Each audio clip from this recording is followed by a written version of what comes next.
মুর্শিদাবাদ জেলার শামশেরগঞ্জ থানার উদ্যোগে ধুলিয়ান এলাকায় সর্বধর্মের মানুষদের নিয়ে শান্তি কমিটি গঠন এবং শান্তি সম্প্রীতি রক্ষার্থে আলোচনা সভার আয়োজন। সকল শ্রেণীর মানুষদের উপস্থিতিতে একটি গুরুত্বপূর্ণ আলোচনা অনুষ্ঠিত হয়। প্রতিটি ওয়ার্ড থেকে একজন করে প্রতিনিধি ধুলিয়ানের শান্তি সম্প্রীতি বজায় রাখতে তিনাদের মূল্যবান কথা তুলে ধরেন। এই কর্মসূচিতে উপস্থিত ছিলেন অ্যাডিশনাল এসপি সাহেব মনোজিৎ বড়ুয়া, এসডিপিও শামসুদ্দিন শেখ, থানার আধিকারিক সুব্রত ঘোষ, বিধায়ক আমিরুল ইসলাম, চেয়ারম্যান ইনজামুল ইসলাম, এছাড়াও অত্র এলাকার গণ্যমান্য ব্যক্তি ও বিশিষ্ট ব্যক্তিজনেরা উপস্থিত ছিলেন। কি বলেছেন তিনারা সংবাদ মাধ্যমের সামনে শোনাব আপনাদের। এই ভিডিওটি যারা দেখছেন চ্যানেলটি লাইক করবেন, শেয়ার করবেন আর সাবস্ক্রাইব করবেন। আই লাভ মাই ইন্ডিয়া, মেরা ভারত মহান। আপনারা দেখছেন আখেরিগঞ্জ নিউজ।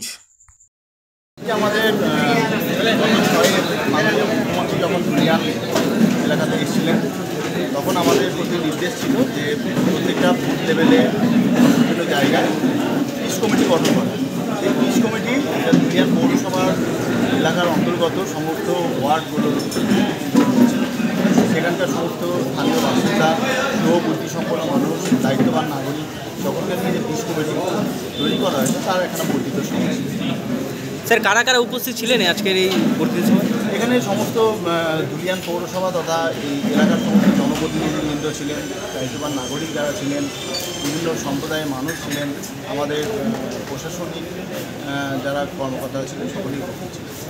স্যার, এই যে বর্ধিত শান্তি কমিটি নিয়ে আলোচনা করলেন, স্যার কি বুঝতে পারলেন এতগুলো মানুষজনকে নিয়ে আলোচনা হলো, তিনাদের কি বার্তা? এখানে আমরা সাধারণ মানুষের কাছে প্রচুর সাড়া পেলাম।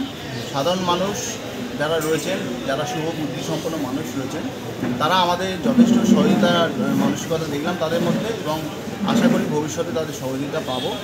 এবং আমরা সকলে কাঁধে কাঁধ মিলিয়ে প্রশাসনের সঙ্গে সাধারণ মানুষ কাঁধে কাঁধ মিলিয়ে কাজ করবে, এবং ভবিষ্যতে আমরা ধুলিয়ান এলাকার যে সমস্যাটা, সেই সমস্যাটা যাতে ধুলিয়ান শুধু নয় গোটা পশ্চিমবঙ্গের কোথাও না হয় তারা একখানে আমরা দৃষ্টান্ত স্থাপন করব। ওকে, থ্যাংক ইউ স্যার।